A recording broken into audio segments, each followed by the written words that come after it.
पहले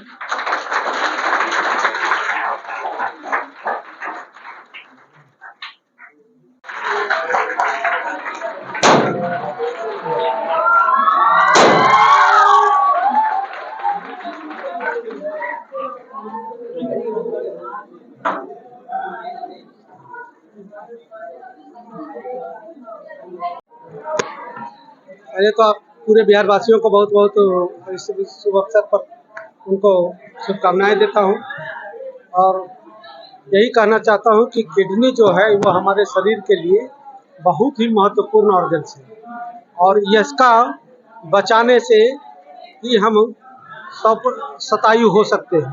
अगर ये किडनी ठीक नहीं रहेगा, लीवर ठीक नहीं रहेगा तो हमारी जो परंपरा है शतायु होने का वो संभव नहीं हो सकता है।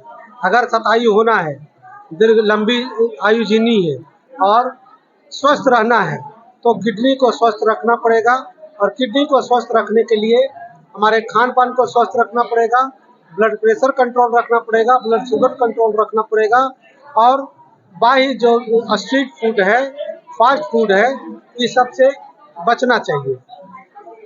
और तो बीमारी में लैब टेक्नीशियन में कितना रोल अहम होता है? देखिए, लैब टेक्नीशियन का तो रोल बिल्कुल अहम है। यह कहिए कि चिकित्सा की धुरी है। अगर पैथोलॉजी का रिपोर्ट अगर सही नहीं आएगा, पैथोलॉजिकली अगर हम सही नहीं हो पाएंगे, करेक्ट नहीं हो पाएंगे तो कोई भी रोग हम सही उसका निदान नहीं कर पाएंगे। तो इसलिए करेक्शन जो है पैथोलॉजिकली करेक्ट होना चाहिए। चिकित्सा में यह बहुत अहम कड़ी है। किसी भी चिकित्सा को करने के लिए पैथोलॉजिकल व्यू बहुत ही आवश्यक होता है। आजकल डिफरेंशियल डायग्नोसिस जो बहुत सिम्टम जो है बहुत मिलता जुलता आता है, लेकिन उसको डिफरेंशियल डायग्नोसिस करने के लिए पैथोलॉजी का अहम रोल होता है। तो पैथोलॉजी अगर हमारा ठीक नहीं रहेगा तो हम किसी भी रोग को सही निदान नहीं दे पाएंगे। अगर 100% एक्यूरेसी प्रदान करना है तो 100% पैथोलॉजी को करेक्ट होना पड़ेगा। तो इस तरह से यह लैब टेक्नीशियन जो है वो जो पैथोलॉजी में काम करते हैं वह बहुत ही महत्वपूर्ण होते हैं। डॉक्टर साहब, एक सवाल आपसे है कि लोग कैसे पता करें कि उसका किडनी खराब हो चुका है? हाँ, इसमें जांच है, पैथोलॉजिकली जांच है। और दूसरा, अगर यदि सीधी सी शब्दों में कहें तो उसका पैर फूलने लगता है, आँख के ऊपर का जो लेयर है वो फूलने लगता है और इस तरह से लेथार्नियस होने लगता है। उसका पेशाब जो होता है इरेगुलर होता है, ओलिगोयूरिया हो जाता है, कम होने लगता है।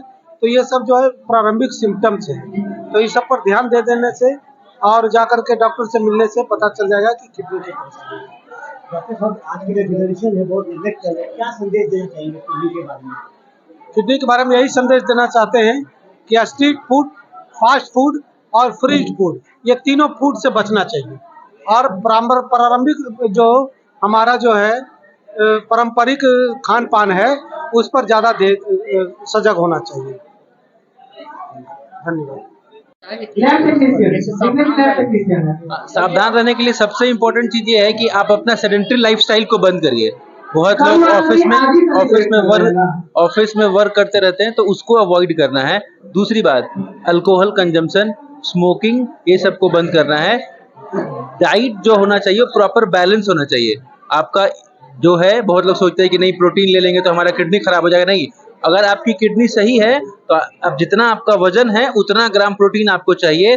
कार्बोहाइड्रेट नहीं लेना है, चीनी बहुत ज्यादा सेवन नहीं करना है। और दूसरी बात, सबसे इम्पोर्टेंट बात ये ध्यान रखनी है कि अगर आपको ब्लड प्रेशर की बीमारी है तो आप अपना आज ही के दिन जाकर के किडनी की स्क्रीनिंग कराइए। एक अल्ट्रासाउंड जांच होता है, उसमें कराइए। अगर आपका किडनी का साइज बिल्कुल नॉर्मल है, कोई इशू नहीं है, तो आपको लाइफ टाइम तक रेगुलरली ब्लड प्रेशर की दवाएं हैं वो कंटिन्यू लेनी है। क्योंकि किडनी खराब होने का, किडनी फेल्योर का जो सबसे बड़ा रीजन है, याद रखिए, अनकंट्रोल हाइपरटेंशन। अगर आपको बीपी की शिकायत है और अगर आप बीपी की दवा नहीं ले रहे हैं, ब्लड प्रेशर आपका लगातार बहुत अनकंट्रोल बढ़ा हुआ रहा है, तो वो फाइनली जाकर के क्रोनिक किडनी डिजीज या फिर CKD या किडनी फेल्योर में कन्वर्ट होगा। तो अभी डायबिटीज को कंट्रोल करिए, ब्लड प्रेशर को कंट्रोल करिए। और अगर आप डायबिटिक और ब्लड प्रेशर से ग्रसित हैं तो आप अपने किडनी की जांच कराइए, टहलिए। और सबसे इंपॉर्टेंट बात, एक बात और ध्यान रखिए, दर्द की दवाओं को नहीं खाना है।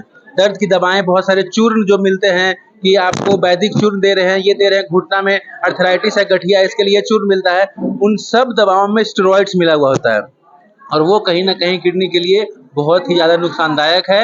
आप किडनी में भी नुकसान करेगा। दर्द की दवा डाइक्लोफेनेक, निमोसलाइड, ये सब कम्प्लीटली बैंड। माननीय डायरेक्टर सर, आदरणीय शिक्षकगण एवं मेरे प्यारे बच्चों,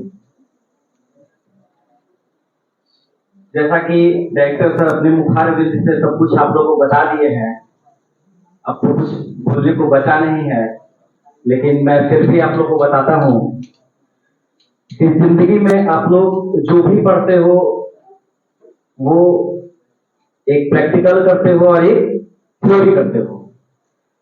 तो प्रैक्टिकल का भी बहुत इंपॉर्टेंट है। कैसे है? एक एग्जांपल के तौर पर मैं आप लोगों को समझाना चाहूंगा। एक फिजिक्स का प्रोफेसर एक नाव में जा रहे थे, तो नाव में जाते वक्त उन्होंने पूछा नावक से कि आपको इसका प्रिंसिपल प्रोसीड्यूर ये सब कुछ पता है, कैसे नाव तैरता है? तो उन्होंने बोला कि मुझे तो कुछ नहीं पता है सर।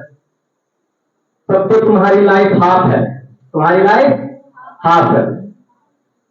थोड़ी दूर जाने के बाद वो नाव डगमगाने लगा, लहर काफी तेज। डॉक्टर दिवाकर जी, डॉक्टर धर्मेंद्र जी और सामने बैठे पत्रकारगण और छात्रगण, आपने सभी लोगों की बातें ध्यान से सुनी। इसमें से कुछ पॉइंट्स हैं जो आपको याद रखने चाहिए। पहला पॉइंट है कि एक जो लैब टेक्नीशियन होता है उसके टेस्ट के आधार पे, उसके बेसिस पे ही डॉक्टर जो है उसका इलाज करता है। अगर आप गलत टेस्ट देंगे तो पेशेंट जो है उसकी हालत बिगड़ सकती है, डेथ भी हो सकती है, जैसा सर ने बताया। तो इसके लिए क्या करना चाहिए? इसके लिए करना ये चाहिए कि हम लोग ईमानदारी पूर्वक क्लासेज करें, ईमानदारी पूर्वक प्रैक्टिकल करें, ईमानदारी पूर्वक जो है हम लोग सीखें सभी चीजों को। ये बहुत निहायत जरूरी है, इसीलिए ये डे बनाया जाता है। डे बनाने का मेन पर्पस यही है कि हम लोग अवेयर हों, क्योंकि आज आपने ये जाना कि एक पैथोलॉजिकल टेस्ट अगर गलत देते हैं तो उसके कितने गंभीर परिणाम हो सकते हैं। आपका तो जो होगा तो होगा ही, फिर जो क्लिनिक है, जो एस्टेब्लिश किए हुए डॉक्टर वहां बैठे हुए हैं, सबकी बदनामी होगी। तो आप लोग ईमानदारी पूर्वक सब चीज सीखें, बढ़िया से टेस्ट करें, संस्थान पे भी दबाव बनाएं कि प्रैक्टिकल सब हम लोगों को अच्छा करवाइए। हालांकि ये संस्थान जो है सब चीज में आगे रहती है। दूसरी बात, जो किडनी के बारे में वर्ल्ड किडनी डे जो मनाया जाता है, उसमें भी 2-3 पॉइंट्स है जो बहुत जरूरी है। पहला जो बहुत जरूरी चीज है इन लोगों ने फोकस किया, वो है एक्सरसाइज। अब क्या है कि हर लोग के पास बाइक है, स्कूटी है, ऑटो है, ई रिक्शा है, कोई पैदल नहीं चलना चाहते। थोड़ा भी दूर पैदल चले नहीं कि हाँफने लगे, 4th फ्लोर पे आए नहीं कि बच्चे लोग हाँफते हाँफते कुछ बोल नहीं पा रहे हैं। तो स्थिति इतनी खराब हो रही है कि पता नहीं क्या होगा आने वाले जनरेशन का, कितने साल जिएंगे, ये तो अभी से सोच में पड़ गए। दूसरी बात जो सर ने बताया कि कितना KFC, LFC, अगर ये सबसे बच गया तो फिर बच जाता है FC, फेसबुक चलाइए FC। तो कहने का मतलब यह है कि जो लेथार्जिक और लेजिनेस, इस चीजों को त्यागना होगा। पहले के लोग घंटों काम करते रहते थे, बहुत दूर दूर पैदल चलते रहते थे। आजकल के लोगों में ये सब नहीं देखा जा रहा है। कई वजह की कम उम्र वाले बच्चों को जो है नेक पेन, बैक पेन, तरह तरह के प्रॉब्लम देखे जा रहे हैं। और किडनी के बारे में सर ने जैसा बताया कि कितना दुखद बात है कि पोस्ट ऑपरेटिव मैनेजमेंट कितना एक्सपेंसिव है। तो आज के दिन कम से कम ये तो हम लोग फोकस करें कि किडनी को हेल्दी रखना है।